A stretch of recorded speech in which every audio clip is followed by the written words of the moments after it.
ಶ್ರೀ ಗಣಪತಿ ಶಾರದಾ ಗುರುಭ್ಯೋ ನಮಃ.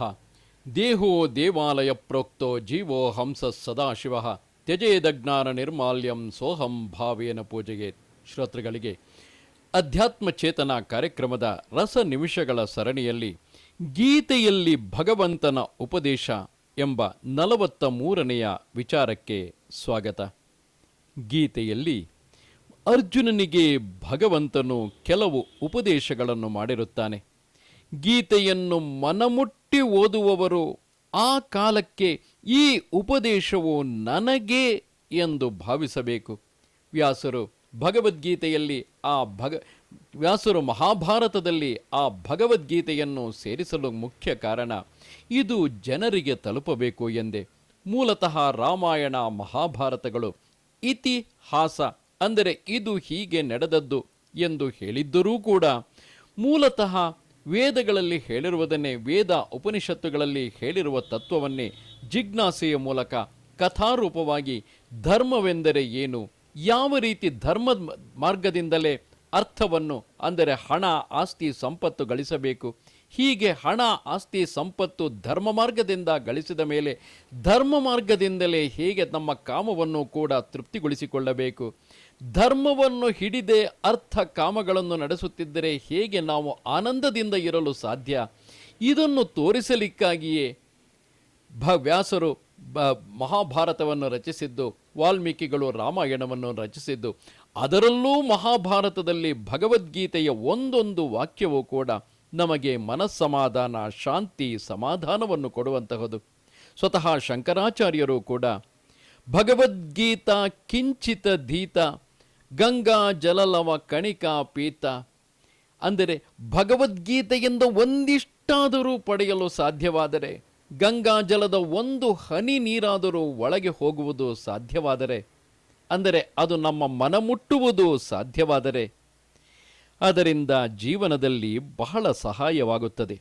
ಎಷ್ಟೋ ಜನ ನಮ್ಮ ಜೀವನಕ್ಕೆ ಮಾರ್ಗದರ್ಶಿಯಾಗುವಂತಹ ಸದ್ಗುರುಗಳು ಇನ್ನೂ ಸಿಕ್ಕಿಲ್ಲವೆಂದು ಭಾವಿಸಬಹುದು. ಅಂಜದಿರಿ, ಪ್ರಯತ್ನವನ್ನು ಮಾಡಿ ಆ ದಿಕ್ಕಿನಲ್ಲಿ ಮುಂದೆ ಹೆಜ್ಜೆ ಇಟ್ಟಾಗ ಭಗವಂತನು ಅದು ಎಲ್ಲಿಂದಲೋ ಹೇಗೋ ಒಬ್ಬ ಮಾರ್ಗದರ್ಶಿಯಾದ ಗುರುವನ್ನು ಖಂಡಿತವಾಗಿಯೂ ತೋರಿಸುತ್ತಾನೆ.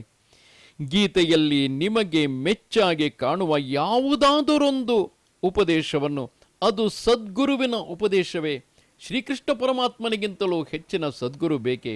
ಅದು ಶ್ರೀಕೃಷ್ಣ ಪರಮಾತ್ಮನು ಅರ್ಜುನನಿಗಲ್ಲ, ಅರ್ಜುನನನ್ನು ನಿಮಿತ್ತವಾಗಿಟ್ಟುಕೊಂಡು ಅದು ನಮಗೆ, ಅಂದರೆ ಅದರಲ್ಲೂ ವಿಶೇಷವಾಗಿ ನನಗೇ ಹೇಳಿರುವಂತಹದು ಎಂಬ ಭಾವದಲ್ಲಿ ಅದು ಸದ್ಗುರುವಿನ ಉಪದೇಶವೆಂದೇ ಭಾವಿಸಿರಿ.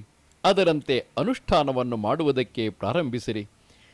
ಉದಾಹರಣೆಗೆ, ಸಂಭಾವಿತನಾದವನಿಗೆ ಅಪಕೀರ್ತಿಯು ಮರಣಕ್ಕಿಂತಲೂ ಹೆಚ್ಚು. ಅಂದರೆ ಹಣ, ಆಸ್ತಿ, ಸಂಪತ್ತು, ಕೀರ್ತಿ ಇವುಗಳನ್ನು ಗಳಿಸಬೇಕೆಂದು ನಮ್ಮದೆಲ್ಲವನ್ನೂ ಕೈಬಿಟ್ಟು ಬಿಡುತ್ತೇವಲ್ಲ, ಅಪಕೀರ್ತಿ ಬರುವುದನ್ನೂ ಕೂಡ ಗಮನಿಸದೆ ಹಣ ಮಾಡಲು ಹೋಗುತ್ತೇವಲ್ಲ. ನಾವೇನು ಈ ಭೂಮಿಯಲ್ಲಿ ಸಾವಿರಾರು ವರ್ಷ ಬದುಕಿರುತ್ತೇವೆಯೇ?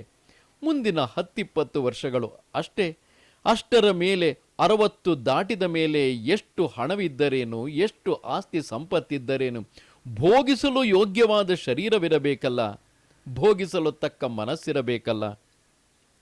ಕರ್ಮದಲ್ಲಿಯೇ ನಿನಗೆ ಅಧಿಕಾರವು, ಫಲದಲ್ಲಿಲ್ಲ. ಕರ್ಮ ಫಲವನ್ನು ಅನುಭವಿಸುವುದಕ್ಕೆ ಹಂಬಲಿಸದಿರು.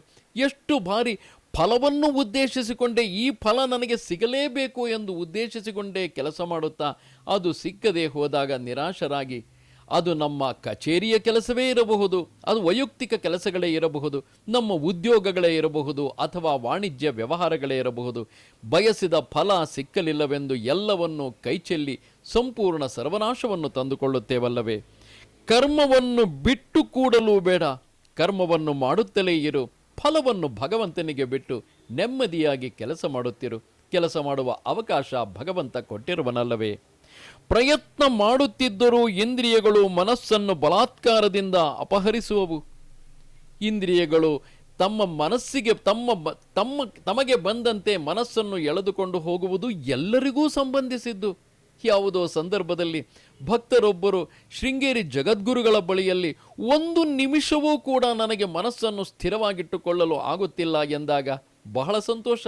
ಒಂದು ನಿಮಿಷವಾದರೂ ನಿನಗೆ ಮನಸ್ಸನ್ನು ಸ್ಥಿರವಾಗಿ ಇಟ್ಟುಕೊಳ್ಳುವುದಕ್ಕೆ ಆಗುತ್ತದೆಯಲ್ಲ.